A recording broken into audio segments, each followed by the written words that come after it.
विधानसभा तुम्ही पाहायला मिळत होते 118 आघाडीवर पाहायला मिळत, मात्र आता 149 भाजप आघाडीवर आहे आणि ममता बॅनर्जी कुठेतरी त्यांचा पक्ष मागे पडल्यास सध्याचं चित्र आहे. हे सध्याचं चित्र आहे. पश्चिम बंगालमध्ये ज्या पद्धतीनं केंद्र सरकारनं किंवा निवडणूक आयोगानं पॅरामिलिटरी फोर्सनं ताबा घेतला निवडणुकीचा, त्याच्यामुळे ही काटेकी टक्कर होते. नाहीतर तिकडे भारतीय जनता पक्षाचं फार मोठं स्थान आहे असं मला वाटत नाही. आम्ही या मताचे आहोत की जोपर्यंत पश्चिम बंगाल, तामिळनाडू, केरळ, आसामचे पूर्ण निकाल साधारण 2 किंवा 3 वाजेपर्यंत आपल्या हातामध्ये येतील, त्यानंतर याच्यावरती मत व्यक्त केलं पाहिजे. मला वाटतं ट्रेंड बदलेल. सध्या 149 जागांवर भाजप आघाडीवर दिसतंय. ठीक आहे, ट्रेंड काय नाही बदलणार. सुरुवातीचे जे कल आले ते पोस्टल मतदानाचे, आता हळूहळू मतदान मोजायला सुरुवात झालेली आहे आणि त्याच्यामुळे अजून आपल्याला भरपूर वेळ आहे नक्की निकाल काय लागतात ते पाहण्यासाठी. पण नक्कीच पश्चिम बंगालमध्ये यावेळेला भारतीय जनता पक्ष स्पर्धेमध्ये आहे, पण टक्कर देतो. पण SIRचा मुद्दा वारंवार SIR बघा, ममता बॅनर्जी ह्यांना शह देण्यासाठी निवडणूक आयोग आणि भारतीय जनता पक्ष, मोदी शहा यांनी जवळजवळ 90 लाख मतं मतदार यादीतून काढली. 90 लाख मतं जेव्हा एकाच वेळेला डिलीट केली जातात त्याचा परिणाम निकालावर होतो. टक्केवारी पाहता जनतेने अनेक कौल दिलेला आहे. जनतेने टक्केवारी पाहता अद्याप कौल दिलेला नाहीये. टक्केवारी चांगली झालेली आहे. हो, अद्याप कौल दिलेला नाहीये. ठिकठिकाणी आता हे सुरुवातीचे कल आहे आणि मतदान मोजणीमध्ये 20-20, 22-22 फेऱ्या या मतमोजणीचा सुरू असतात आणि शेवटच्या 2 किंवा 3 फेऱ्यामध्येच खरे निकाल लागतात. दक्षिण भारतात बघितलं तर तिथे सुद्धा मोठा प्रचार भाजपने केला. मात्र तामिळनाडूमध्ये तर चित्र वेगळंच दिसते, कारण अभिनेता विजय यांचा TVK यांनी जवळपास 100 लाखांवरती आघाडीवर आहे. काँग्रेस DMK 3ऱ्या क्रमांकावर आहे. हे खरं आहे, मी आता पाहिलं, पण तिथे सुद्धा आपल्याला थांबावं लागेल.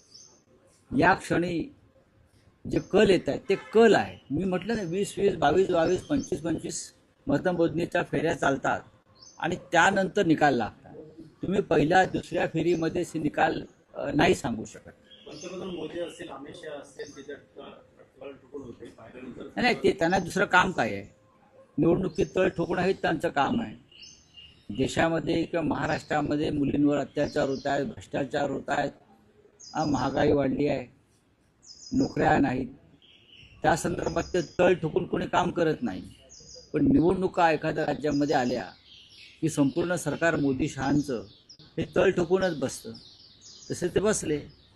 दुसरं त्यांना काय वेगळं देशाच्या हिताचं, विकासाचं काय फार मोठं काम त्यांच्या दृष्टिक्षेपात आहे असं मला दिसत नाही. ट्विट केलं होतं, रात्री 20 घालवणं, स्ट्रॉंग रूमच्या बाहेर पहारा द्या, हे काही करू शकतात. निवडणूक आयोग हा भारतीय जनता पक्षाचा मित्रपक्ष आहे आणि मित्रपक्ष चुनाव आयोग, मी निवडणूक आयोग असेल तर काही करू शकतात. सर, ये पश्चिम बंगाल को लेकर ममता बनर्जी ने कल रात को ट्वीट किया है कि पश्चिम बंगाल के कई इलाकों में CCTV जो है, जहां पर काउंटिंग हो रही स्ट्रॉन्ग रूम के बाद, वहां पे CCTV बंद है, व्हीकल्स की जो है आवाजाही वहां पर दिखाई दे रही है और इसके साथ ही पावर कट्स हो गए हैं कई। नहीं, कुछ भी हो सकता है पश्चिम बंगाल में. जब बीजेपी को चुनाव जीतना होता है, हार का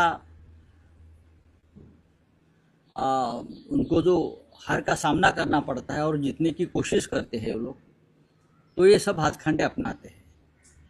उसमें SIR जैसे प्रकार होते हैं जो 90 लाख वोट काट दिए, बाद में जैसे CCTV गायब करना, हाँ, लाइट बंद करना, ये सब होते हैं. लेकिन अभी भी पश्चिम बंगाल में ये फर्स्ट राउंड होगी या पोस्टल वोटिंग की काउंटिंग हो गई होगी. अभी बहुत टाइम है. राज्यामध्ये सुद्धा पोट निवडणुका दूर होतात, राहुरी आणि बारामती. त्या पोटनिवडणुका या प्रतिकात्मक आहेत. विशेषतः सुनेत्रा पवार यांच्या मतदारसंघामध्ये तर प्रमुख पक्ष कोणीच निवडणूक लढलेले नाही. काही अपक्ष तिथे निवडणुकीला उभे असल्यामुळे तिकडे निवडणूक होते. राहुरीमध्ये राष्ट्रवादी काँग्रेसनं निवडणूक उभा केला, आम्ही त्यांना पाठिंबा दिला. पण शेवटी कर्डिले यांच्या निधनानंतर झालेली निवडणूक आहे, त्याचा फायदा त्यांच्या घरातल्या उमेदवाराला मिळतो. सर, तमिलनाडु में सीएम रंगास्वामी का कहना है कि एनडीए जो है 20 सीटों पर विजय हासिल करेगी. इसके साथ ही टीवीके के चीफ विजय को भी कॉन्ग्रेचुलेट उन्होंने किया. अच्छी बात है, मैं देख रहा हूँ जो रुझान सामने आए हैं उसमें टीवी के आगे है, लेकिन अभी पूरे नतीजा नहीं आए हैं और उसको बहुत टाइम लगेगा. सर, एसआयटी नेमणार आहे, सरकार हालचाली करतायत. एक बलात्कार झाला 4 वर्षाच्या मुलीवर, बरोबर आहे. ह्याच्यामध्ये कायदा आणि सुव्यवस्था सांभाळणाऱ्या गृहमंत्र्यांचं अपयश आहे. मग एसआयटी त्यांची चौकशी करणार का? आरोपी पोलिसाच्या कस्टडीमध्ये आहे, आरोपी पोलीस कस्टडीमध्ये आहे. मग आता एसआयटीचा विषय काय याच्यामध्ये आला? पण काही झालं की एसआयटी नाही. तुम्ही अशा प्रकारच्या दुर्घटना, अशा प्रकारच्या मुलींवरचे अत्याचार होणार नाहीत यासाठी काम करा. कायद्याचा धाक राहील असं पहा. चाकणला झालाय, पिंपरी चिंचवडला झालाय, 2-4 नागपूरला झालाय. तुम्ही कुठे कुठे एसआयटी नेमणार आहात हे तर सांगा ना. एसआयटी कोणत्या कारणासाठी नेमायची याचे काही संकेत आहेत. आदित्य ठाकरेंचं म्हणणं आहे की नराधमाला फाशी शिक्षा द्यावी. 100% हीच मागणी योग्य आहे. अशा प्रकारे कृत्य करणाऱ्यांना ताबडतोब फाशीवर लटकवायला पाहिजे. तुम्ही आता एसआयटी लावून काय करणार आहात? म्हणजे हा लोकांचा मनातला प्रश्न आहे.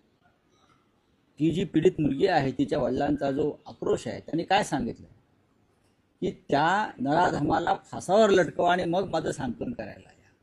एवढं पुरेसं आहे. सर, असम में भी बीजेपी जो है हैट्रिक करने जा रही है, बीजेपी बढ़त बनाई हुई है क्या? असम में तो ये होना ही था. कांग्रेस ने अच्छी टक्कर दी.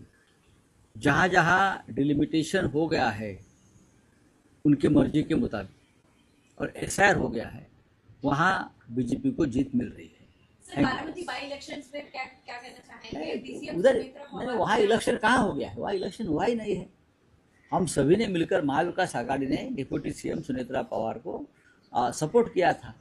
अब कुछ इंडिपेंडेंट वहाँ नॉमिनेटेड लोग थे, नॉमिनेशन था, उसके लिए चुनाव हो रहा है. तर एकनाथ शिंदेला पुन्हा मुख्यमंत्री केल्याशिवाय स्वस्त बसणार नाही असं बच्चूकडूंचं म्हणणं आहे. त्यामुळे देखिए, पुणे रेप केस में, पुणे डिस्ट्रिक्ट में 3 रेप हो गए एक दिन में. तो कौन सा रेप केस के लिए एसआईटी गठन की है? कोई बता सकता है? भोर में रेप हो गया 4 साल की बच्ची पर, चाकण में हो गया है, पिंपरी चिंचवड़ में हो गया है, 3 रेप हो गए हैं. तो कौन से घटना के लिए मुख्यमंत्री और गृह मंत्री ने एसआईटी की घोषणा की है? किसी को मालूम नहीं. हाँ, ये एसआईटी का विषय नहीं है. अगर एसआईटी बनी है तो गृह मंत्रालय से इंक्वायरी होनी चाहिए कि गृह मंत्रालय क्यों फेलियर हो गया है ये घटना रोकने के लिए ऐसी.